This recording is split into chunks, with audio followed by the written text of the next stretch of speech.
So dear, हम लोग जो है सॉइल मैकेनिक्स या जियो टेक्निकल इंजीनियरिंग में हम लोग जो है डिस्कस कर रहे थे। तो चैप्टर 3 हमारा समाप्त हो गया था। अब चैप्टर 4 जो है हम लोग स्टार्ट करेंगे। और इस चैप्टर 4 में हमें क्या पढ़ना है, तो हमें पढ़ना है आपका शियर स्ट्रेंथ ऑफ सॉइल के बारे में। किसके बारे में?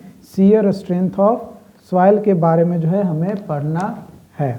तो ये जो शियर स्ट्रेंथ ऑफ सॉइल है, इसके बारे में समझने से पहले हम लोग जो है सॉम का कुछ कॉन्सेप्ट यानी स्ट्रेंथ ऑफ मटेरियल का कुछ कॉन्सेप्ट देखेंगे, जिसमें मेनली ज़रूरी जो है वो बस मैं जो इम्पोर्टेंट चीज़ें हैं आपके लिए वो मैं बताने वाला हूँ।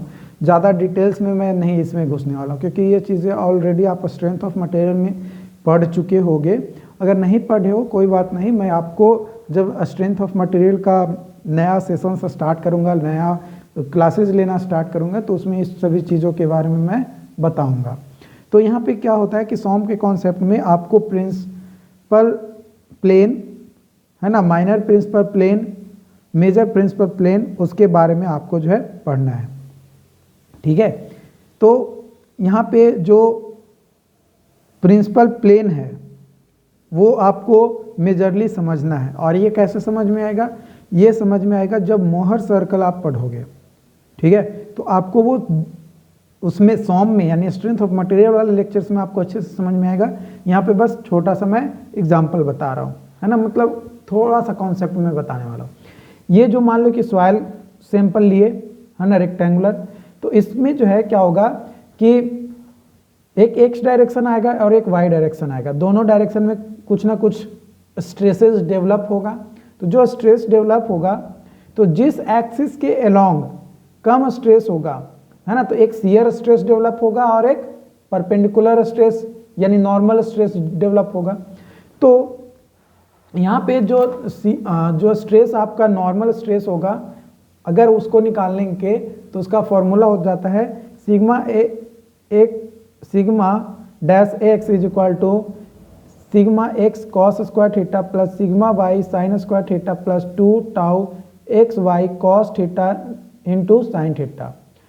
Tau x dash y dash is equal to tau y minus tau x sine theta into cos theta plus tau x y cos square theta minus sine square theta. ये जो है फॉर्मूला मेजरली होता है किसको calculate करने के लिए? तो सिग्मा डैश एक्स को कैलकुलेट करने के लिए। ये सिग्मा डैश एक्स कौन सा है? तो देखो ये है ये वाला। जब मान लो कि सवाल को अगर इस तरीके से काटेंगे किसी एक्सिस के लॉन्ग, तो वो जो है किसी एंगल से, तो वो हमारा जो है ये देगा। और यहाँ पे जो है हमें क्या मिलेगा? नॉर्मल स्ट्रेस भी मिलेगा और शियर स्ट्रेस भी जो है हमें क्या होगा? प्राप्त होगा। तो जिस एक्सिस के अलोंग हमारा प्रिंसिपल प्लेन सिचुएटेड रहेगा, तो उसमें मेजर और माइनर कन्वर्ट हो जाता है। जैसे कि मान लो कि ये सॉइल सैंपल है रेक्टेंगुलर, इसको जो है एक एक्सिस से काट दें, मतलब किसी एंगल थीटा से, है ना, तो थीटा से काटेंगे तो इस एक्सिस पे अब जो प्लेन आएगा वो प्लेन को कहेंगे मेजर प्रिंसिपल प्लेन, और जो उसके परपेंडिकुलर रहेगा उसको माइनर कहेंगे। तो सिग्मा P1 और सिग्मा P2 ये जो है प्रिंसिपल स्ट्रेस होगा। सिग्मा P1 जो है पॉजिटिव वैल्यू देगा जो कि मेजर होगा, और सिग्मा P2 जो है वो माइनर वैल्यू निगेटिव वैल्यू देगा जो कि माइनर जो है हमारा यहाँ पे कहलाएगा। तो sigma P1 by sigma P2 is equal to हो जाएगा sigma x plus sigma Y by 2 plus minus 1/2 under root sigma X minus sigma Y का whole square plus 4 tau x Y का स्क्वायर। यहाँ पे ये वटा में नहीं लिखा हुआ है, यहाँ पे इसका मतलब आप समझिएगा कि और लिखा हुआ है। क्या समझेंगे? और। ठीक है, इसका मतलब समझिएगा कि ये और लिखा हुआ है, स्लैश दिया हुआ है ना, यहाँ पे ये और लिखा हुआ है। ठीक है, तो यहाँ पे प्लस माइनस, अगर सिग्मा P1 ले रहे हैं तो प्लस करेंगे और सिग्मा P2 कर रहे हैं तो माइनस करेंगे। ठीक है, इस तरीके। तो जो निगेटिव आएगा वो माइनर हो जाएगा, जो पॉजिटिव आएगा वो मेजर जो है हमारा आ जाएगा। ठीक है, इसी में अगर सेंटर निकालने के लिए बोलेगा तो सेंटर के लिए sigma x plus sigma Y by 2 and 0 होता है, और रेडियस के लिए 1/2 under root sigma Y minus sigma X का whole square plus 4 tau x Y, ये जो है हमारा रेडियस का फॉर्मूला होता है। रेडियस इस तरीके से निकलता है। तो ये जो है आपका मोहर सर्कल है। मान लो कि ये एक एक्सिस ले लिए, इस एक्सिस से ये जो सर्कल बनाए इसका सेंटर का दूरी क्या होता है, तो ये वो दूरी होता है जो sigma x plus sigma Y by 2 होता है, ठीक है। और एक पॉइंट जो है 0 होगा, है ना, एक 0 होगा और एक डिस्टेंस एक्स एक्सिस पे डिस्टेंस रहेंगे, वाई पे ये 0 रहेगा, ठीक है। तो यहाँ पे जो मैक्सिमम निकलेगा वो मैक्सिमम प्लेन हो जाएगा, जो मिनिमम निकलेगा वो मिनिमम हो जाएगा। तो ये नॉर्मल स्ट्रेस इस डायरेक्शन में है, ठीक है, नॉर्मल एक्सिस स्ट्रेस है। और ऊपर की ओर जो जा रहा है वो शियर स्ट्रेस है, जो कि टाउ से रिप्रेजेंट जो है हम लोग करते हैं कि भाई टाउ मैक्स कहाँ पे आएगा। टाउ मैक्स कब आएगा, जब 90 डिग्री का एंगल जो है बनाएगा तभी तो टाउ मैक्स आएगा ना। और टाउ मीन कब आएगा, जब वो एक्सिस पे ही रहेगा पॉइंट, कोई एंगल ही नहीं बनाएगा, तो वो हमारा जो है हो जाएगा। तो यहाँ पे अगर हमें रेडियस निकालना है तो हम लोग रेडियस निकालने के लिए एक और फॉर्मूला यूज कर सकते हैं, sigma P max minus sigma P mean by 2। इस फॉर्मूला की मदद से भी जो है हम लोग क्या निकाल सकते हैं, रेडियस को कैलकुलेट कर सकते हैं, ठीक है। इस फॉर्मूला की मदद से भी रेडियस को कैलकुलेट कर सकते हैं। और ये सेंटर को कैलकुलेट करने के लिए एक और फॉर्मूला था, sigma max plus sigma mean by 2। मतलब प्लस करेंगे तो सेंटर भी निकल जाएगा और माइनस करेंगे तो रेडियस भी निकल जाएगा। तो ये दोनों में से कोई एक फॉर्मूला जो हम लोग यहाँ पे यूज कर सकते हैं। अब यहाँ पे बात करते हैं प्रॉपर्टीज ऑफ मोहर सर्कल, है ना। क्या है मोहर सर्कल का प्रॉपर्टीज, उसके बारे में जो है हम लोग यहाँ पे डिस्कस करेंगे, ठीक है। तो सबसे पहला प्रॉपर्टीज है कि centre of circle always lies in normal stress axis. जो नॉर्मल स्ट्रेस एक्सिस है उस पे हमेशा लाई करना चाहिए।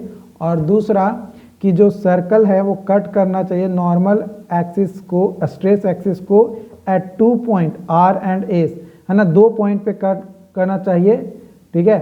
Eight which shear stress is 0, जहाँ पे शियर स्ट्रेस जो होता है वो 0 होता है, या शियर जो है वो 0 होना चाहिए।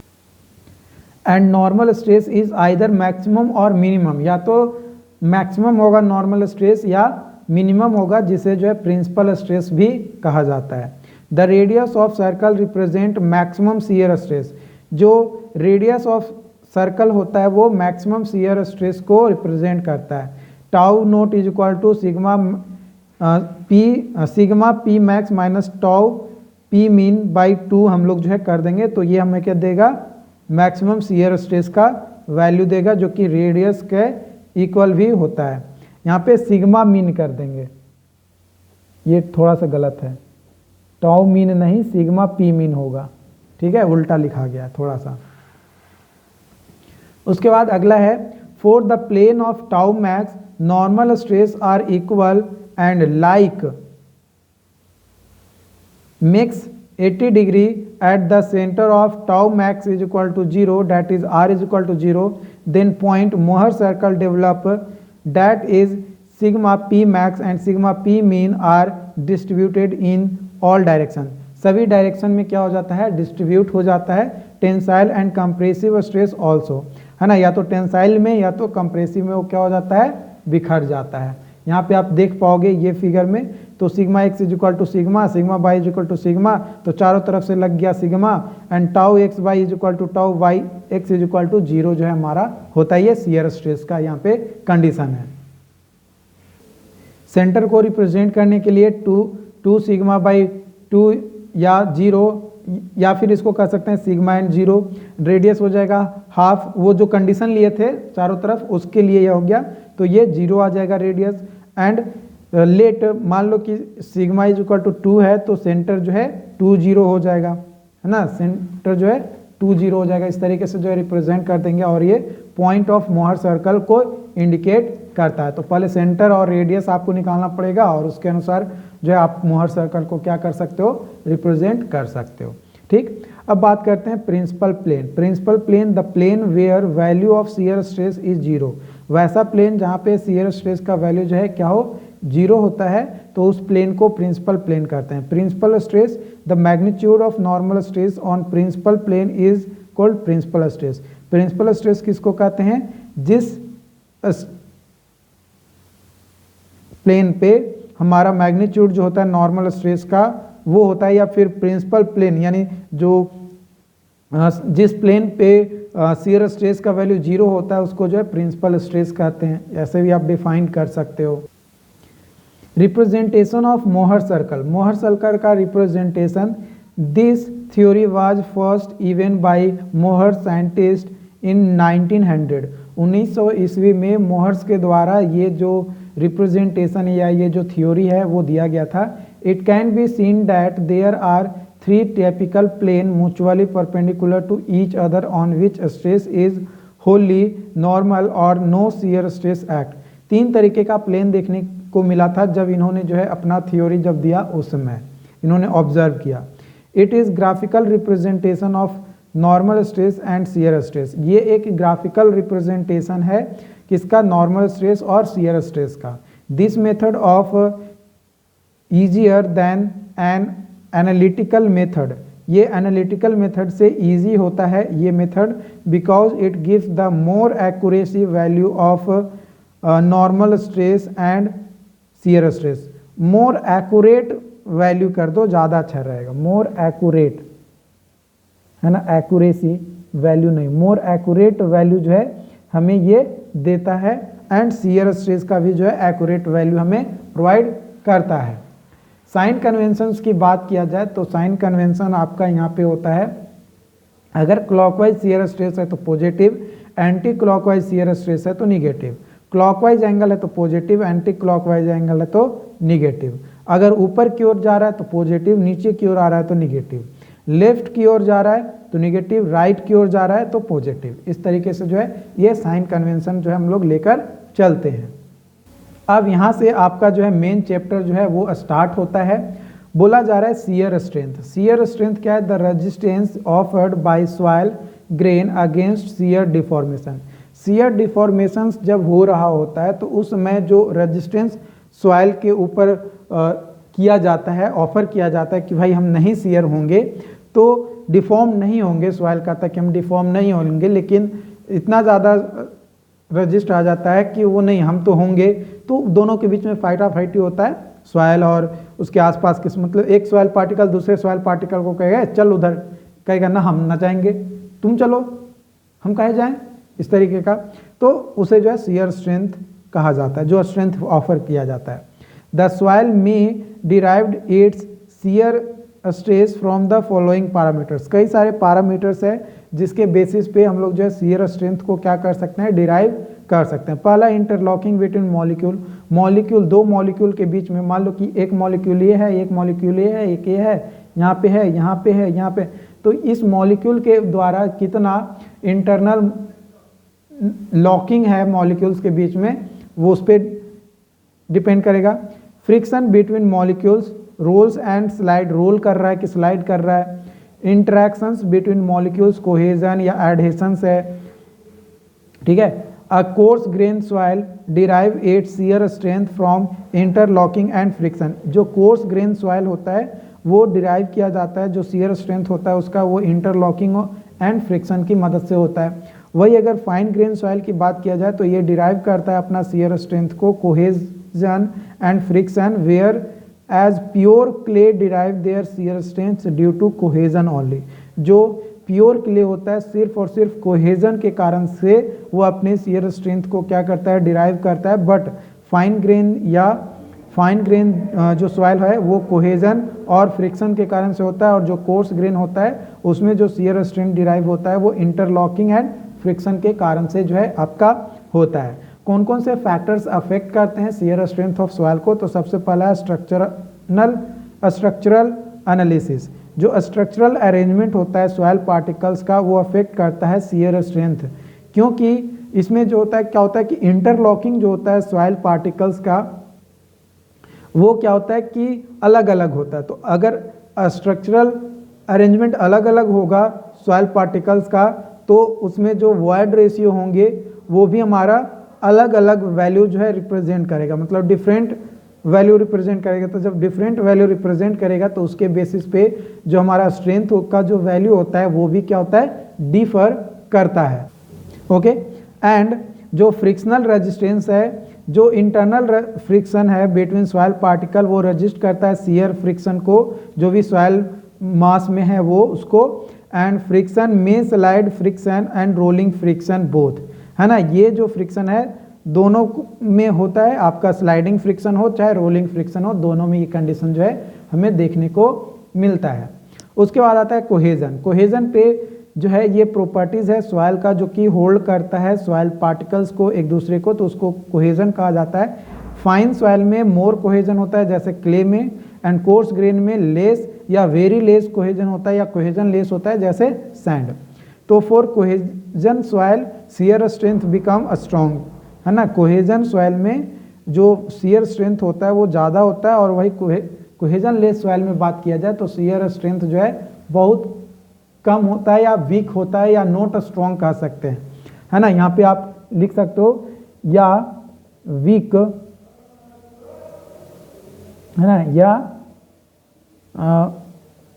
वीक होता है, ठीक है। इस तरीके से आप यहाँ पे जो है कह सकते हो। बात किया जाए Mohr circle in different cases, तो सैंड के केस में जो मोहर सर्कल होता है वो इस तरीके का होता है। यहाँ पे आप देखोगे कि ये जो सिग्मा है ये स्ट्रेस को दर्शा रहा है। कौन सा स्ट्रेस? Normal stress. ये जो टाउ है ये शियर स्ट्रेस को दर्शा रहा है। ये जो एक्सिस है, ये जो एंगल है, इसको एंगल ऑफ ऑब्लिक्विटी कहा जाता है। ये जो बीटा एंगल है इसको एंगल ऑफ ऑब्लिक्विटी कहा जाता है, ठीक है। तो यहाँ पे मान लो कि हमें जो है सिग्मा 1 मिला, ठीक। तो सिग्मा 1 मिला तो हमारा जो है एक इस तरीके का, अगर इस लाइन को, ये जो लाइन है या इसको अगर टच कर गया तो ठीक है, कोई दिक्कत नहीं, लेकिन उसको टच करके ऊपर चला जाएगा तो वो जो है क्या हो जाएगा? फेल हो जाएगा। ये जो लाइन है ये लाइन रिप्रेजेंट करता है मोहर सर्कल फेल्यूर इन्वेलप को, ठीक। तो इसके अनुसार हमें जो है डिपेंड करता, मतलब कैलकुलेट करना रहता है कि कितना जो है हमारा शियर स्ट्रेंथ आएगा। इसकी मदद से जो हम लोग कैलकुलेट करते हैं।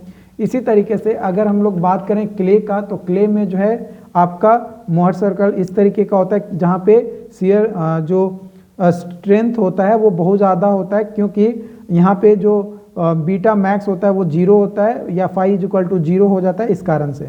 लेकिन जो सैंड में था उसमें जो है हमारा कम या ना के बराबर या वीक देखने को मिलता है शियर स्ट्रेंथ, क्योंकि उसमें जो है हमारा टाउ मैक्सिमम नहीं होता है, ठीक है। अगर टाउ मैक्सिमम करने जाएंगे सैंड में तो क्या होगा कि वो जो है फेल हो जाएगा। क्या हो जाएगा? फेल हो जाएगा। इसलिए जो है उसमें हम लोग मैक्सिमम नहीं करते हैं। वही अगर सिल्ट की बारे में बात किया जाए तो सिल्ट में आपका क्या होता है कि इस तरीके का प्रोफाइल आपका बनता है जिसमें बस टच करता है ना, किससे? तो इस लाइन से जो मोहर सर्कल फेल्यूर इन्वेलप था उससे टच करता है। और यहाँ पे सिग्मा 1 निकालने का फॉर्मूला होता है sigma 3 tan square 45 plus 5/2 plus 2c tan 45 plus 5/2, ये फॉर्मूला यूज करके जो है हम लोग निकालते हैं सिग्मा 1 का वैल्यू। जो सिग्मा 1 है ये मेजर प्रिंसिपल स्ट्रेस होता है और सिग्मा 3 जो है माइनर प्रिंसिपल स्ट्रेस होता है, ठीक। एंड सी जो है कोहेजन होता है और फाई जो है फ्रिक्शन एंगल या शियरिंग एंगल जो है होता है। बात करें कूलम्स लॉ की, तो ये डिपेंड करता है value of cohesion applied normal stress and angle of internal friction, angle of internal friction, और जो कोहेजन अप्लाइड किया जा रहा है नॉर्मल स्ट्रेस के कारण से तो उसका वैल्यू क्या है उसके ऊपर डिपेंड करता है। तो according to Coulomb's law A C is equal to यानी shear strength is equal to हो जाता है C plus sigma tan phi जो है आपका फॉर्मूला हो जाता है। इस फॉर्मूला की मदद से जो है हम लोग निकालते हैं शियर स्ट्रेंथ, ठीक है। यहाँ पे सिग्मा जो है अप्लाइड नॉर्मल स्ट्रेस, ए जो है शियर स्ट्रेंथ, फाई जो है एंगल ऑफ इंटरनल फ्रिक्शन और सी जो है interest on the axis of shear stress, ये हमारा है। ये आपका जो है डायग्राम है कि भाई इतना जो है कोहेजन होगा, वही अगर कोहेजन को ख़त्म कर देंगे, अगर कोहेजन लेस रहेगा तो ये यहाँ से स्टार्ट होगा, और ज़्यादा कोहेजन रहेगा तो और ऊपर से स्टार्ट होगा, ठीक है। तो जितना ज़्यादा कोहेजन होगा उतना ऊपर से जो है वो स्टार्ट होगा और उतना ही ज़्यादा क्या होगा? शियर स्ट्रेंथ हो जाएगा, ठीक है। उतना ही ज़्यादा शियर स्ट्रेंथ जो है यहाँ पे हो जाएगा। 1900 में जो साइंटिस्ट थे आपका ओटो मोहर, उन्होंने जो है जनरलाइज फॉर्म जो है तैयार किया था। And Coulomb's law is either on way that shear stress tau is varies algebraically. यहाँ पे जो है टाउ जो है एल्जेब्रिकली वेरी करता है, जो कि tau is equal to shear strength is equal to function of sigma, यानी प्रिंसिपल स्ट्रेस, या फिर यहाँ पे आप कह सकते हो कि नॉर्मल स्ट्रेस को लेकर चला जाता है। तो मोहर साहब ने जो कूलॉम थ्योरी था या जो लॉ था उसको जो है थोड़ा बहुत मॉडिफाई किया और बोला कि शियर स्ट्रेंथ जो होगा वो C plus sigma n tan phi होगा। यहाँ पे ये जो S है ये शियर स्ट्रेंथ ऑफ सॉइल को रिप्रेजेंट करता है, C कोहेजन को रिप्रेजेंट करता है, सिग्मा n जो है normal stress on failure plane पे जो नॉर्मल स्ट्रेस होगा उसको रिप्रेजेंट करेगा, और फाई जो है टोटल फ्रिक्शनल एंगल को रिप्रेजेंट करेगा। ये किसने कहा? मोहर्स कूलॉम थ्योरी में कहा गया। मतलब जब मोहर साहब 1900 में थोड़ी बहुत जब मॉडिफाई किए कूलॉम में तब, लेकिन ज़्यादा मॉडिफाई नहीं किए, बस थोड़ी बहुत उसमें जो है जोड़े। तो यहाँ पे जो टाउ होगा ये फंक्शन होगा नॉर्मल स्ट्रेस का। डैट मीन्स, इसलिए जो शियर स्ट्रेस होगा is function of normal stress. When Mohr plotted the value of shear stress and normal stress, then he find the curve which is called Mohr envelope और Mohr strength envelope, या तो मोहर envelope या मोहर strength envelope के नाम से जो है उसको जाना जाता है जब वो ग्राफ को प्लॉट करते हैं तब, या कर्व को प्लॉट करते हैं तब। तो यहाँ पे एफ जो है ये फंक्शन हो जाएगा नॉर्मल स्ट्रेस का, जो कि नॉर्मल स्ट्रेस यहाँ पे जो है इसका सेंटर पॉइंट तक ही जो है हम लोग लेकर चलते हैं। जो मोहर कूलॉम है वो एक बस ग्राफिकल रिप्रेजेंटेशन है। Mohr also recognized that shear strength depends on the normal stress पे डिपेंड करता है। That means it is a function of normal stress, इसलिए जो है वो नॉर्मल स्ट्रेस का फंक्शन होता है। But indicate the relation is not linear, जो रिलेशंस आता है वो लीनियर नहीं होता है। जो स्ट्रेंथ होता है theory upon which Mohr's and Coulomb's based indicated that different relationship drawn among the principal stress, angle of internal friction phi, है ना, phi and inclination of failure plane.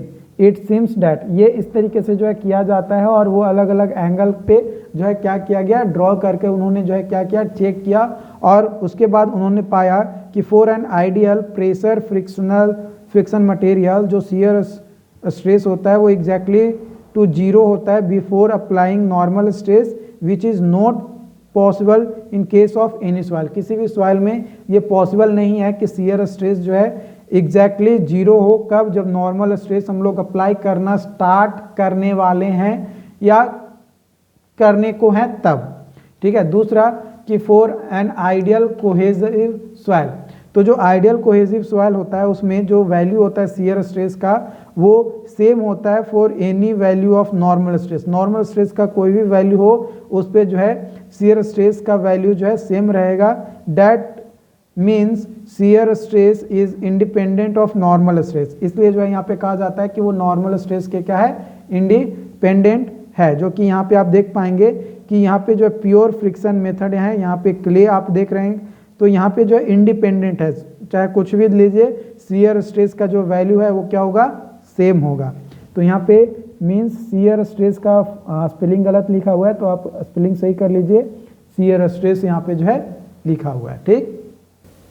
After discussing on the failure envelope, Mohr's satisfied that it can be valid on Coulomb's law only when the phi assume the constant। अगर phi को हम लोग constant मान लेते हैं तो उस condition में जो मोहर्स के द्वारा जो बताया गया वो और जो कूलॉम्स लॉ के द्वारा बताया गया वो दोनों क्या होंगे, सेटिस्फाई हो जाएंगे और एक दूसरे को वैलिड मानेंगे।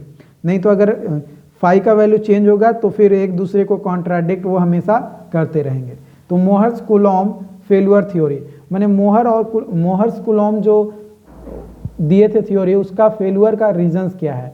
तो many theory have been formulated, only Mohr's theory 1900 में has been useful in case of soil, in case के सॉइल के केस में followings are the law given by Mohr's. Mohr's के द्वारा कई सारे पॉइंट्स थे जो कि दिया गया था, बताया गया था। पहला है आपका material fails essentially bye means of shear, the critical shear causing failure depends on the properties of material as well as normal shear stress on this soil। जो भी सॉइल्स होता है उस पे जो मटेरियल्स होता है वो इसेंशियली शियर पे ही जो है हमारा होता है। अगर शियर फेल होता है तो वो क्रिटिकल कंडीशंस में आ जाता है और वो फिर डिपेंड करता है कि सॉइल का जो प्रॉपर्टीज़ है वो कैसा है और नॉर्मल स्ट्रेस कितना अप्लाई कर रहे हैं उसके ऊपर। दूसरा कि जो अल्टीमेट स्ट्रेस होगा वो maximum principal stress of the material पे के बेसिस पे जो है क्या करेंगे, डिटरमाइन करेंगे स्ट्रेस को, और उसी के अनुसार कि भाई फेल्यूर प्लेन से ऊपर भी हमारा ना जाए, क्योंकि अगर उस फेल्यूर प्लेन से ऊपर चला गया तो फिर वो सॉइल हमारा किसी काम का नहीं रहेगा as a civil engineer. When material is subjected to 3 dimensional principal stress, जब 3 डायमेंशनल प्रिंसिपल स्ट्रेस को मटेरियल सब्जेक्ट करेगा तो सिग्मा 1, सिग्मा 2, सिग्मा 3, तो जो इंटरमीडिएट प्रिंसिपल स्ट्रेस होगा does not have any influence, कोई भी इन्फ्लुएंस या कोई भी अफेक्ट जो है सॉइल पे नहीं देगा। So we neglect the intermediate principal stress, on the other word the failure plane is independent of intermediate principal stress, है ना। वो इंटरमीडिएट जो प्रिंसिपल स्ट्रेस आता है उस पे डिपेंड हमारा होने लगता है अगर फेल्यूर प्लेन पे वो आ गया है तब। अगर फेल्यूर प्लेन तक नहीं आया है ना, तो फेल्यूर प्लेन तक अगर नहीं आया तब तो कोई दिक्कत नहीं, वो इंडिपेंडेंट रहेगा, उसको नेग्लेक्ट कर देंगे। लेकिन अगर आ गया इन केस तो फिर उसको नेग्लेक्ट नहीं कर सकते हैं, उसको कंसिडर करना पड़ता है। तो जो कूलॉम्स मोहर्स कूलॉम्स थ्योरी है उसको थोड़ा सा मॉडिफाई किया गया और मॉडिफाई करके बोला गया कि जो यहाँ पे एस है वो शियर स्ट्रेस है ना, तो ये जो स्ट्रेस स्ट्रेंथ होगा शियर स्ट्रेंथ वो सी डैश जो है ये आपका बताता है effective cohesion, sigma n bar जो है ये बताएगा आपका effective normal stress on critical plane, और tan फाई डैश जो है बताएगा, यानी फाई डैश जो है वो इफेक्टिव फ्रिक्शनल एंगल को ये रिप्रेजेंट करेगा। ठीक, तो यहाँ पे ये मान लो कि प्रोफाइल है, तो ये जो एक्स एक्सिस वाला पार्ट है ये एक्स एक्सिस पे इफेक्टिव नॉर्मल स्ट्रेस आ गया। ये जो सी है ये सी डैश लेकर चलेंगे, और सी डैश जब लेकर चलेंगे तो ये जो है बताएगा कि इफेक्टिव कोहेजन जो है हमारा कितना आ रहा है, और ये टाउ तो शियर स्ट्रेंथ को बताता ही, ये टाउ जो है शियर स्ट्रेस को बताता है, और एस जो है ना, यहाँ पे जो एस है ये शियर स्ट्रेंथ को बताता है। टाउ जो है शियर स्ट्रेस को बताता है, एस जो है शियर स्ट्रेंथ को रिप्रेजेंट करता है। तो ये जो है सॉइल फेल्यूर होगा, और यहाँ पे इफेक्टिव फ्रिक्शनल एंगल कहीं पे होगा जो कि फाई डैश लेकर चलेंगे, तो यहाँ इसके नीचे अगर सॉइल आएगा तो सॉइल सेफ माना जाएगा, और इस लाइन के ऊपर सॉइल जाएगा तो वो सॉइल को मान लेंगे कि वो सॉइल क्या हो रहा है, फेल हो रहा है। ठीक है, तो इस तरीके से जो है ये जो फॉर्मूला है ना, ये जो फॉर्मूला है इसको आप नोट डाउन कर लो या स्टार मार लो कि भाई ये बहुत ज़्यादा इंपॉर्टेंट है, क्योंकि इससे से रिलेटेड कई सारे क्वेश्चंस आपके कॉम्पिटिटिव एग्जामिनेशन में डायरेक्टली न्यूमेरिकल पूछ देता है। देखो थ्योरी बहुत कम ही सेमेस्टर एग्जाम में थ्योरी थोड़ा बहुत पूछा जाता है, लेकिन न्यूमेरिकल जो है भी पूछा जाता है, और न्यूमेरिकल ऐसा पूछेगा कि वो डिराइव करो, फिर कैलकुलेट करो, और स्टेप बाय स्टेप 14-15 नंबर का आपका सेमेस्टर में एग्जाम्स होता है, तो उस तरीके से जो है आपको लिखना पड़ेगा। तो उस तरीके से आप कवर करोगे, अपने आप को पढ़ोगे, तब तो ये चीज़ें पॉसिबल होगा ना, नहीं तो फिर कुछ नहीं हो पाएगा। ओके, तो आज के लिए इतना ही। चैनल को अभी तक सब्सक्राइब नहीं किए हो तो सब्सक्राइब कर लो, ताकि आपको इस तरीके का और भी अपडेट मिल सके, और लाइक ज़रूर करना अच्छा लगा हो तो। Thank you.